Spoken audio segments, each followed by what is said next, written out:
Hi, everyone. This is Michelle Gramoglia, the President and CEO here at Woodland Pond, and this is my weekly address for Tuesday. Today is Tuesday, September 30th, 2025. I will jump right in. I would like to do a couple of thank yous and congratulations to some people. We had our Sweet 16 birthday party anniversary celebration last Thursday, and I thought it was fantastic. I have to give all of the credit to Lindsay Marcus, our executive coordinator, the dining team, the Carrie Kohler, the activities coordinator, just everybody that brought this together. I saw so many smiles. It just seemed like everyone was having a great time. And I want to thank everyone that participated, everyone that did the planning. I think that it's great when we can do these kinds of events, and I just wanted to express my appreciation again for everybody that made it as great of a night as it was. The next appreciation and congratulations that I would like to say is to our staff. I have received my copy of the October Woodland Life newsletter and was perusing it this morning. And we have had this past month, the highest number of applauds for our staff that we've ever had. There's over 51 individual staff members just in the month of September that received applauds from residents, from their colleagues. We don't quite say in the newsletter who wrote them. I know those forms all run through HR, but I want to say thank you to all of the staff for doing such amazing work, that you're drawing out those applause forms from the residents probably primarily. And I'd like to also thank the residents for taking the time to write those applause forms. Money is important to people, obviously, but recognition is really valuable to our staff, and it makes them feel like they're appreciated. Those applause forms are something that they're very proud of. We often encourage them to take them home and hang them on the refrigerator. A little bit of appreciation goes such a long way, and it's one of the things that I know helps our retention of our staff. So again, to everyone that has taken the time, not just in September, but in every month, to write those applause forms for the staff, thank you. And to the 51 individual staff members that received applause in September, thank you for everything that you're doing. Today, we have actually started some of the renovation things that we can handle within our own workforce. And that is going to look to all of you like if you were to go down into the basement, you will see that the flex space that we are converting, that was resident south storage, into what will be used as flexible space as we have to move things around over the next several years. The fit out for that space has begun. And in that room, you're going to see a variety of things that happen over the next, month or so. But we had to increase and enhance the electric, the utilities that are going into that room. We are carpeting, we're putting up walls because that room will be split into different sections for different things. And probably most excitingly to everyone that has asked, we have decided to put in an ADA compliant unisex bathroom down there. I know a lot of people asked about that. We have been able to fit that into the budget. And so there will be now an additional restroom in the basement, and it will be a ADA compliant unisex bathroom. So look forward to that. The other thing is we are going to be moving the pub. That will be happening because eventually when we do break ground officially with the construction manager, obviously we want to try to retain as many of the services that we have. Tom and his team have identified that we can move the pub counter and certain elements there over to across from the hostess station so that we can continue to offer pub offerings as soon as that dining room and pub and game room construction begins. So we're starting to see things kind of move around. And I'm sure that you're starting to see some of the contractor staff walking around. We are waiting with bated breath, hopefully to get that final state approval. We're still waiting for the DFS and final sign off by DOH. Last week, we had a great meeting with them on Monday, and they indicated that we were at step 9 out of 10. So I keep refreshing my inbox in hopes that we get that approval. The construction manager is ready to go as soon as we get that. So the process from here is we get that approval from the state. We take the financing to the market, which is currently working in our favor. I think I announced that last week. It remains strong and in our favor from a rates perspective. So we take that deal to market. Hopefully we get to a closing within the next 2 to 3 weeks at the most. And then we can let those contractors begin their work in earnest. So it's been a long time coming. We started our due diligence with Greystone in January of 2022, and we're now in almost October of 2025. It's been a long time to get here. We're very excited, and hopefully by next Tuesday, I will be able to announce that we have got that approval in hand. You have heard us talk about the murder mystery dinner that we're going to be doing. That's going to be on Sunday, September 16th. We are taking signups for those. Those will be $55 a person. You can sign up at concierge for those, and they can let you know what's included in that price and what to expect on that fun evening. This Friday, we are having our second annual farmers market here on campus. And I think last year we probably had maybe 4 or 5 vendors. This year we have more. It will be in the independent living courtyard outside of the pub.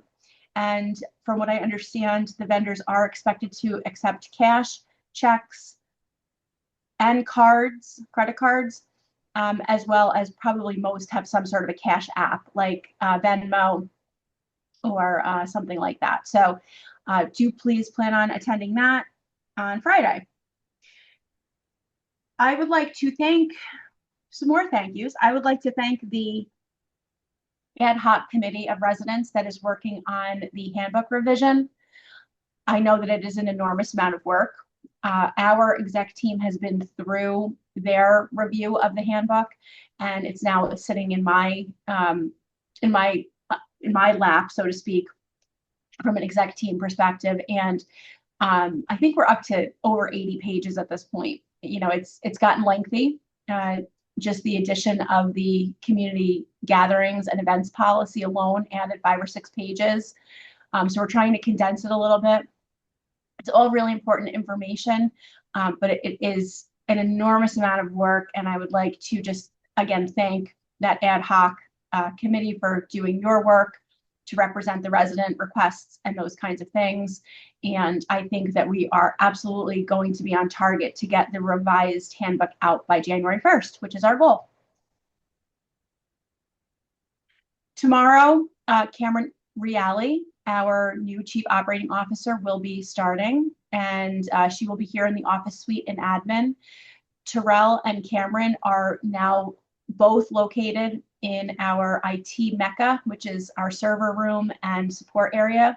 You can still get in touch with Terrell based on his same phone number. And this is just the first of many moves that are going to be happening.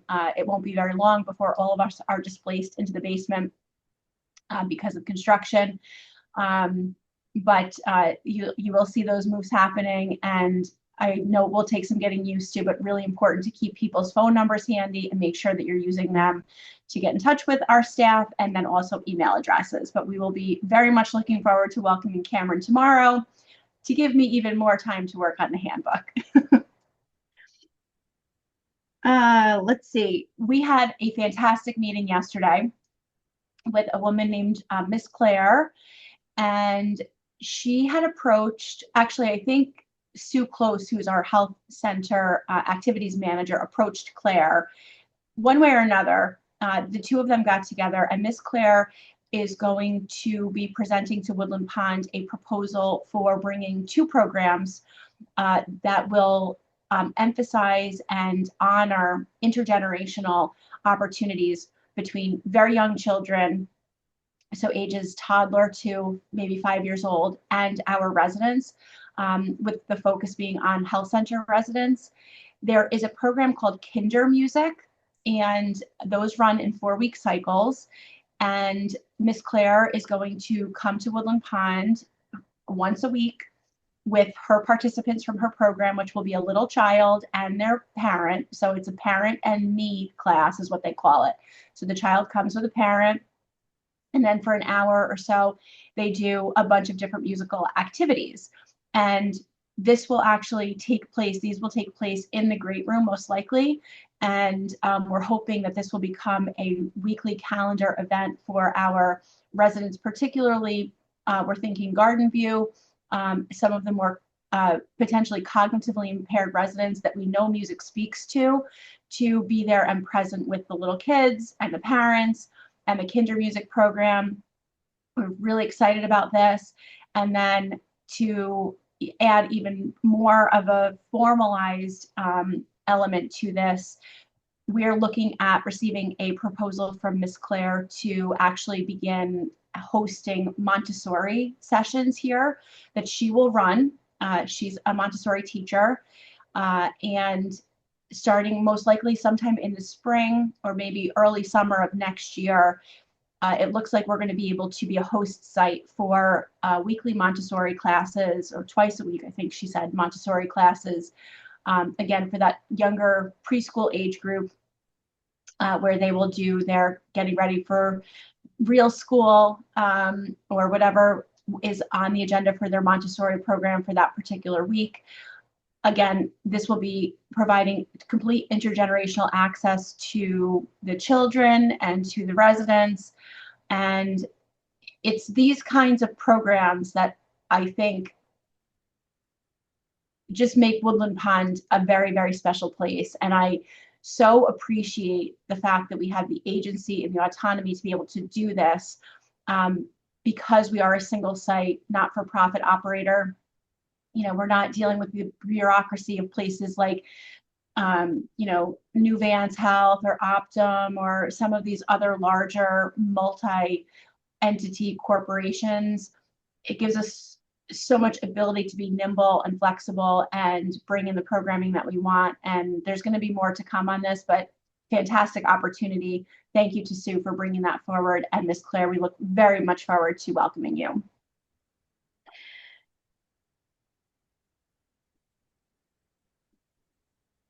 I have been asked by probably Jason or Lindsay to make sure that everyone is reminded that every single visitor to the health center has to sign in at reception.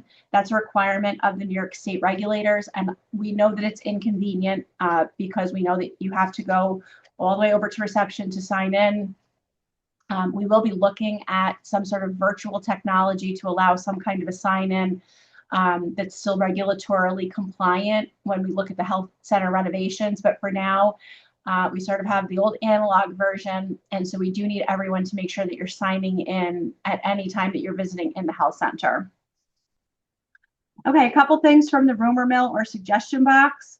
This first one says, rumor has it that paper plates are coming to the pub.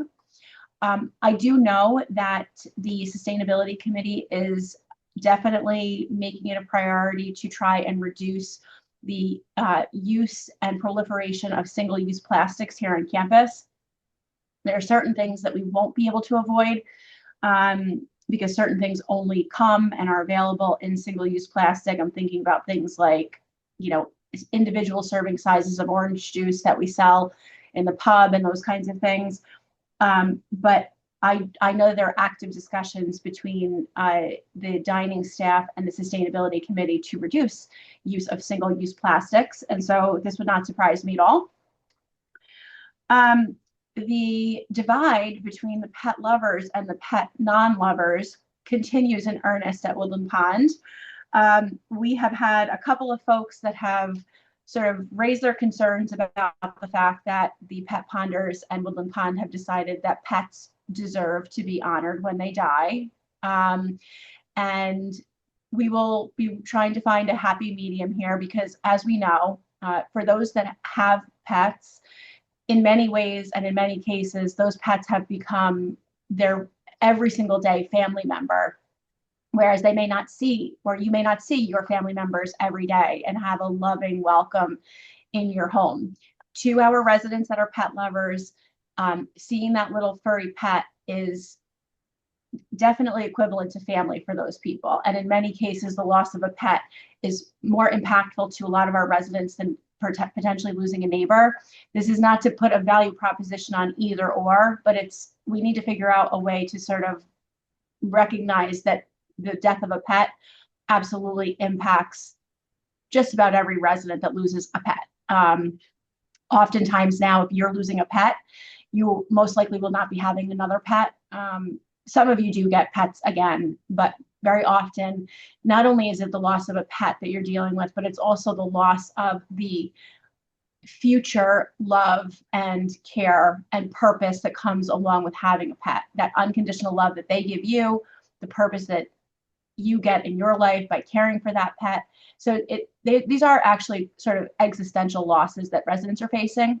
But out of recognition for the fact that some find this distasteful, we have decided that the pet death announcements will be placed on the side counter within the mailroom, whereas the resident passing announcements will remain going on the top of the credenza in the mailroom.